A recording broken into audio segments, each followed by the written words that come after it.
Hi, friends.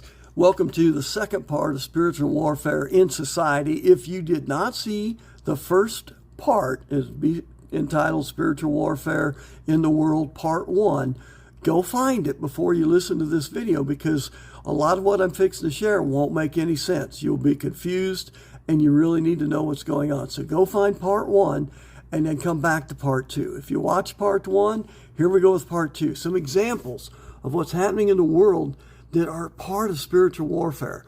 Number one, the expansion and migration of Muslims into previously Christian areas, countries, all kinds of places. There's been huge expansions of Muslims, many of them leaving bad regimes, leaving bad circumstances, and they are going to other areas, but they're not changing their faith.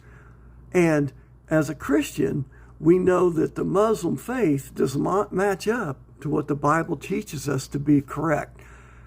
We need to help these people in any way we can. But the truth of the matter is, there is a concerted effort by Satan to spread this Muslim Islam influence all over the world, especially into areas that have been Christian strongholds, whether they be Europe, whether they be the United States. In Europe, since 2010, every single year, over 1 million plus Muslims migrate into Europe, each and every year. And in the United States, we have New York, California, Minnesota, New Jersey, Illinois, Virginia, Texas, Michigan, Florida, Arkansas, to name a few, that are being overwhelmed and overrun with Muslim immigrants into this country. Again, as Christians, it's our duty to help those in need, including those who don't share our faith. That's not a problem at all. We should show them Christian gratitude, Christian charity, and take care of them and accept them. In the same token, we need to recognize that there is a concerted effort by Satan to water down and to confuse those of the Christian faith. Regardless, it's our job to help them, but that's a perfect example of how Satan works to attack spiritually through the world. Another example is what I call the expansion of humanism. Humanism is basically human belief of truth outside from any God-provided moral belief. In other words, basically, I decide what's true, not what the Bible tells me, which, by the way, in part 1, I told you, for a Christian, if you want a standard for good, it's the Bible. It's God. That's it. It's not human opinion. I have my opinions. They're great. They're good. They're wonderful to me. They're right to me.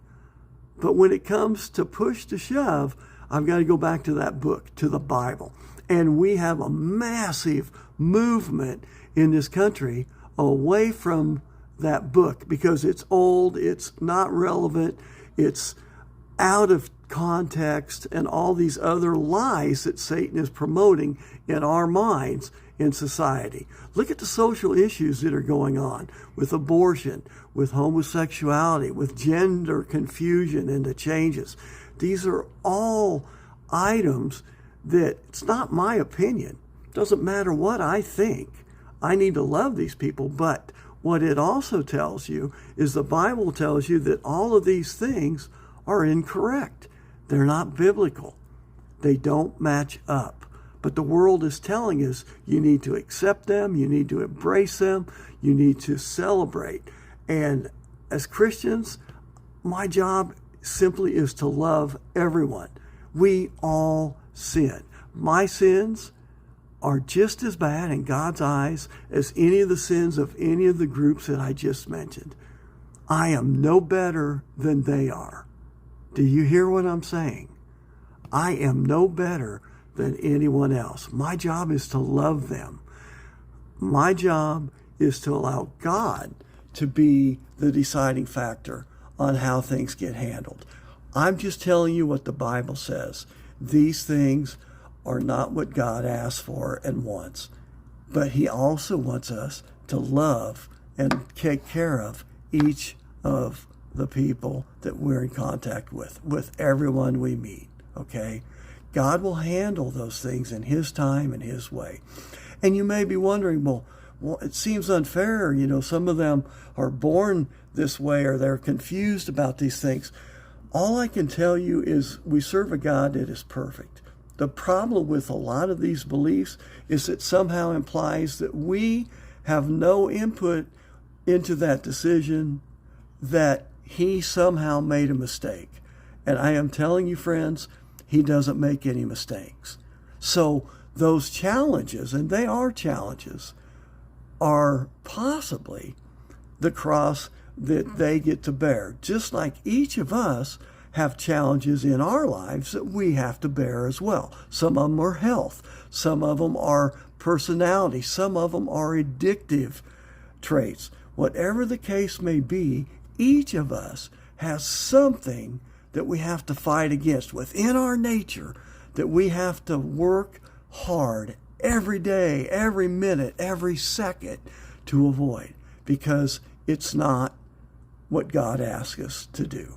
Okay? The third thing I want to point out is the COVID outbreak or similar type of catastrophes. Look what happened during COVID. Churches closed. People couldn't go to work. We got separated. And what happens is we are created for relationships. God built us for a relationship with Him and for relationships with others.